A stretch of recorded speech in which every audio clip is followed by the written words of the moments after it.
Kung sino man ang nabubuhay para sa sarili lamang, walang sino man ang mamamatay para sa sarili lamang.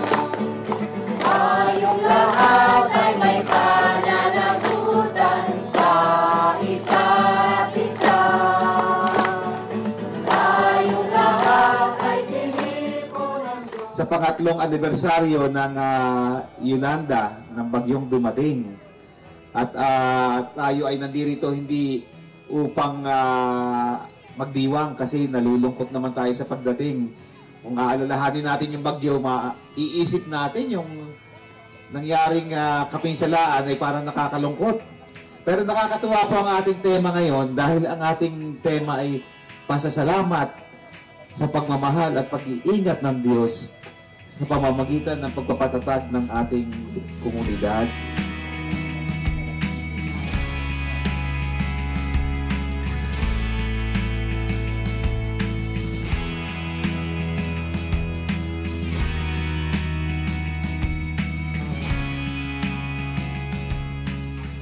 Sa 3 taon, ating ginugunita kung paano sa kabila ng dumating na mga nakalulungkot na kalamidad, hindi tayo naikupo, hindi tayo natinag, hindi tayo nanatiling nakadapa at parang walang pag-asa. Hindi. Meron tayong likas na katatagan.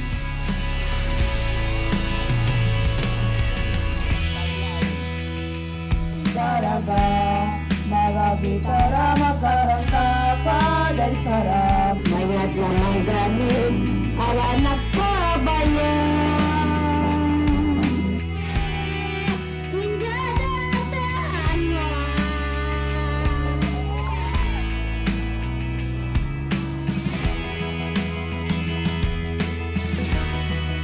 Yung liwanag na ating taglay sa ating mga puso ay ating ibinahagi sa iba. At yung marahil po yung kahulugan ng ating patuloy na misyon kung paano tayo patuloy magbigay ng liwanag ng Panginoon, liwanag ng pag-asa, liwanag ng katatagan, liwanag ng kabutihan, liwanag ng pag-ibig, liwanag ng pakikipagkapatiran para sa ating kapwa. Nagpapatuloy po ang ating misyon. Magandang gabi at pagpalain tayo ng ating mapagmahal na Diyos.